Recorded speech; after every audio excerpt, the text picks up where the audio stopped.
and welcome Alana to the Pig Pod. Good afternoon, Alana. How are you? I'm very well, thank you. How are you doing? Good, thank you. You are here from the Blighty Booch. Yes, Blighty Booch Kombucha. Brilliant. And I'm so pleased that you've come today to talk about the benefits of kombucha and to talk about your journey, because you're not just a kombucha person, you are in fact an artist. Yes, I trained as a visual artist. I am a visual artist, I would say. And I like to joke with my husband that the Blighty Booch Kombucha is actually just a performance piece.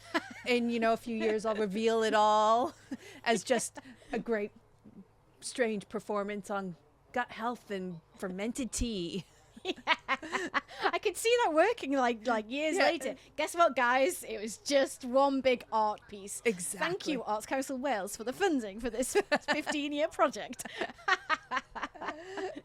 Oh, wow. So how did you, you're an artist, you're a well-known artist, you are prolific, you've got loads of fabulous work, you've got that going on. So what made you go, guess what? I think I'd like to make some kombucha as well.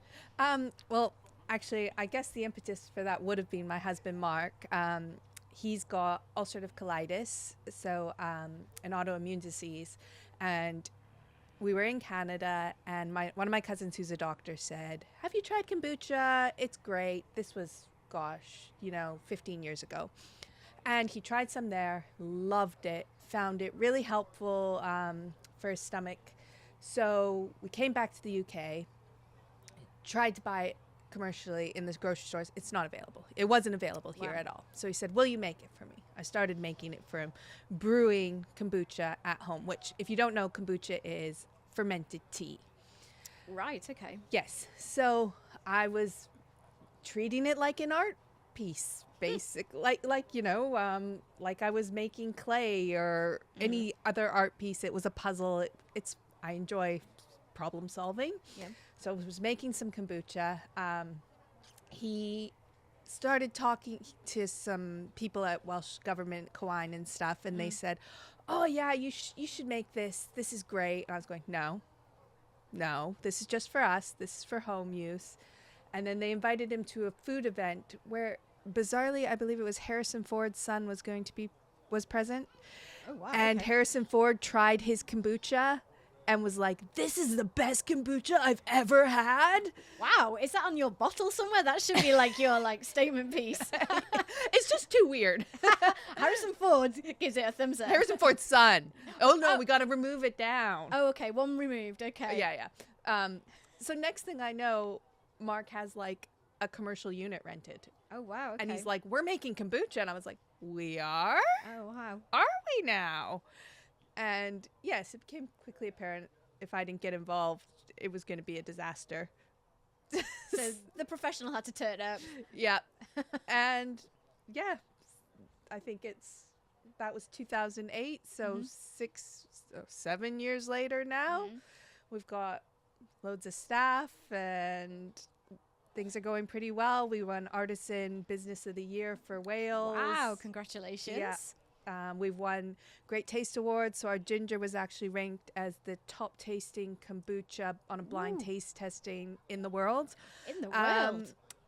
Out of, I think it was something like 12,500 products. It was ranked in the top 50 tasting food products in the entire world.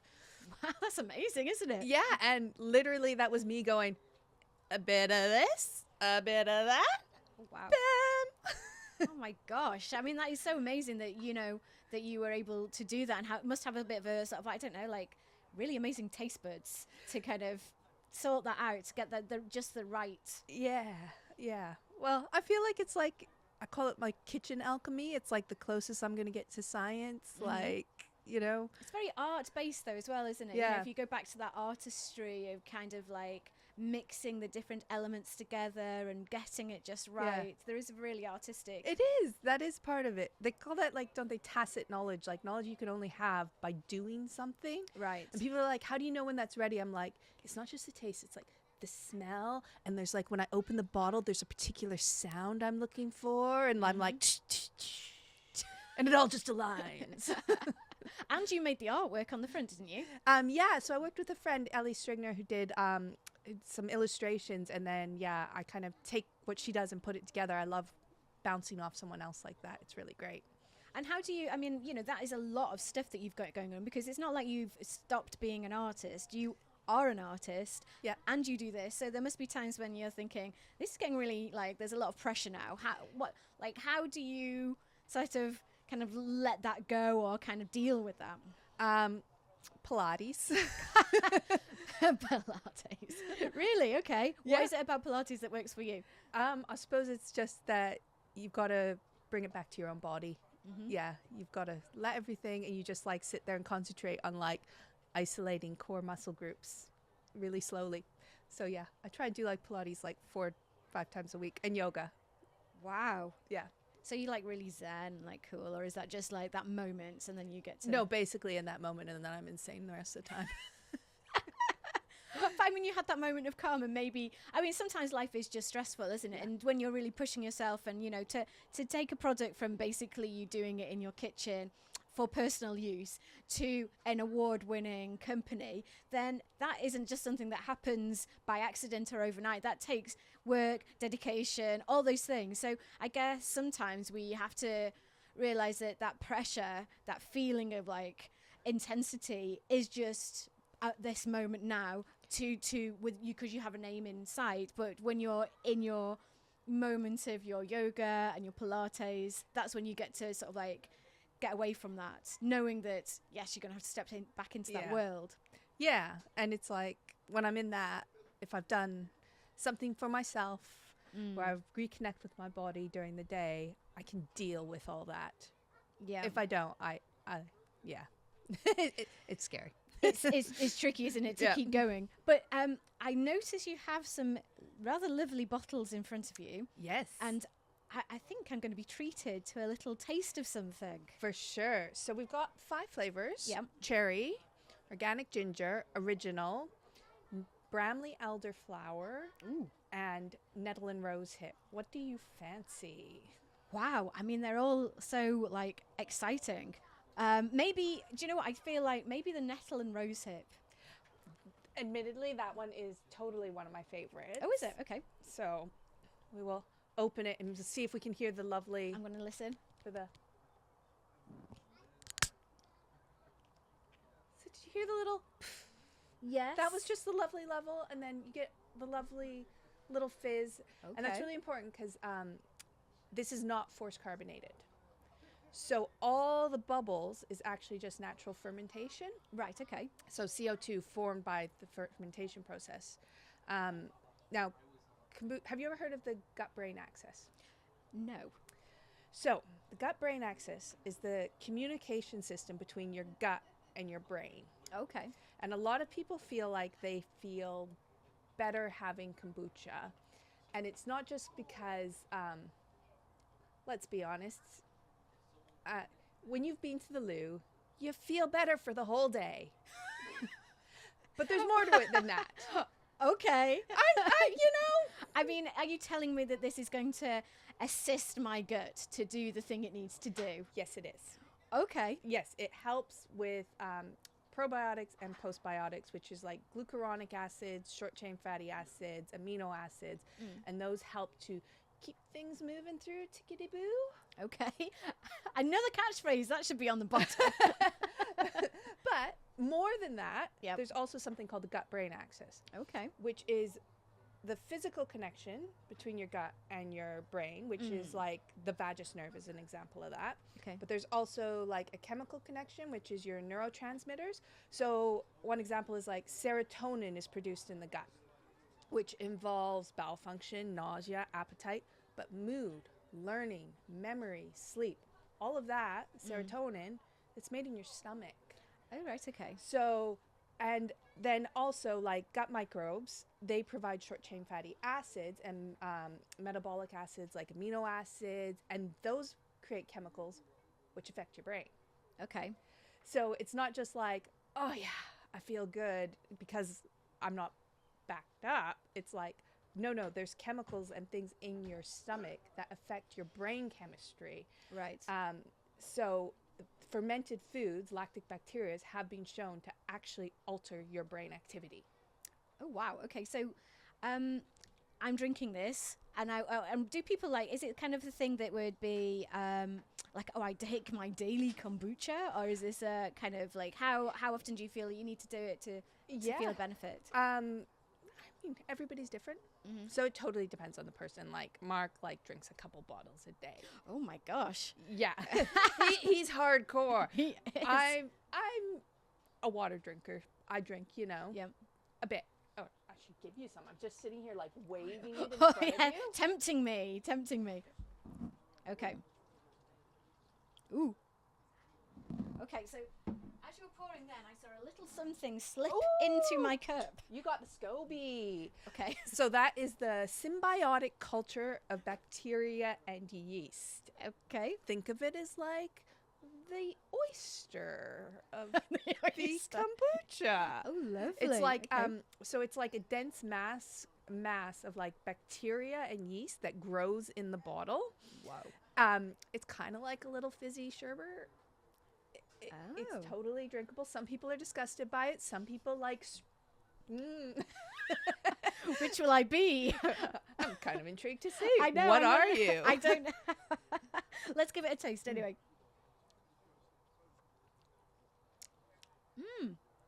That's nice. Yeah. I do like it. That is good. Sometimes having tasted some kombucha in the past, maybe it's kind of been like Coke, you can't really identify what it is, like Yeah. the flavor. Yeah. Like this is really nice. I can it does taste like nettle and raspberry, and it has got a little kick at the end. But that's really refreshing. It is. Yeah. I really like it. This one is it's just refreshing.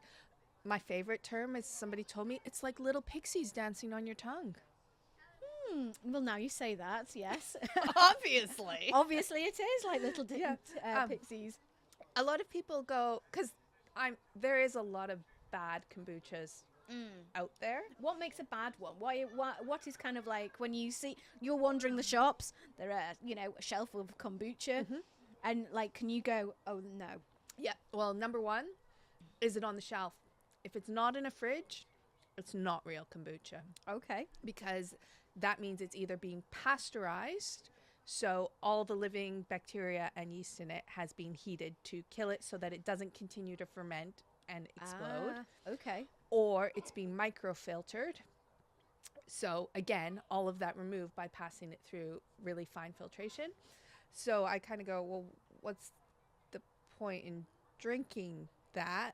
Another indicator is actually if the bottle says no sugar, because sugar is a requirement of fermentation. Right. Like a brewing process, I guess they put sugar in. You have to have some sort of sugar in order for the fermentation, because that's what feeds the yeast. The sugars in kombucha are actually converted into fructose, so it is a sugar that is easier for your body to digest. It's like it becomes like the sugar in an apple. So even though it does contain sugar, it's not like eating spoonfuls of sugar or sweets, Other things, so a lot of the commercially made ones, what they do is they actually just take a little bit of super strong kombucha vinegar, pour it in some water, add some false flavorings, and then force carbonate it. Right. Whereas that's not how we make ours. It's completely traditionally brewed. We make super high quality organic tea and then put loads of culture in it and let it sit and stew and bubble and create lots of delicious glucuronic acids and things like that. Yeah. No, I mean, you can really taste it, because as you say, like, did you say vinegar then? Like that, like sometimes like with other kombuchas I've tasted, there is that sort of more vinegary kind of back taste to it. That's a bit like, ugh. They've got like that sourness. I think a lot of that is we use black tea or oolong tea in our kombuchas because it's got a nicer, smoother taste. Right. But as well, we use like a really high quality organic tea that we import ourselves, because literally, like the original, it's 3 ingredients. It's tea, sugar, and culture. If you're using cheap tea, right, it's going to taste like Yeah. that. Yeah. Yeah. And when you're not brewing Mhm. and being an artist, what do you do for sort of like downtime and kind of pull back? I know you said you do Pilates, but Yeah. what are you doing? Well, we just recently got a house, Mhm. our first house, and I have been gardening. I did not know I was into gardening. I've never been into gardening before. I'm suddenly into gardening. It's important to have these like things that are just for you, and you know, you Yep. can see the fruition of it. Literally, with with gardening. Yeah, I mean, well, this is it. I mean, there's that moment of, you know, you work so hard and it's such a fantastic company, and you as an artist doing so much work, you know, and just having a life as well. It's so many juggling things for you. Yeah. So what's Yeah. your favorite professional moment? Oh. Because you've just won things and had things. Are Is we- it big moments like that, or is it small moments when you hear back off customers that... Yeah, I'm not so into the big moments. Okay. To be honest, like we get handed a word, I'm like, yeah, whatever. But I think my favorite thing is like just being with the people we work with, and when like they say things to me like, I love my job and I love coming to work, and that makes me really, really happy that I know that this company has allowed people I love and care about to have a good life, and we look after each other, and that's so much more meaning to me. Yeah, really family kind of supportive business that's local. I mean, where are you? You in... We're in Conwy. We're literally right Oh, over wow. on the Morva. Like, it's amazing because we look one way and we see the sea, and we look the other way and I see the mountains and the wild ponies on it, and I scream every time, "Wild ponies!" And they run away really fast before anyone else can see them. Yeah. So, Oh. right here. Brilliant. So it's so great to have like such a local company that's, you know, got all these awards and spreading love and gut health wherever they go. It's important. It is important. Thank you so much for coming to see us Thank today, you. Alana. I really appreciate your time. Great. Take care. Thanks.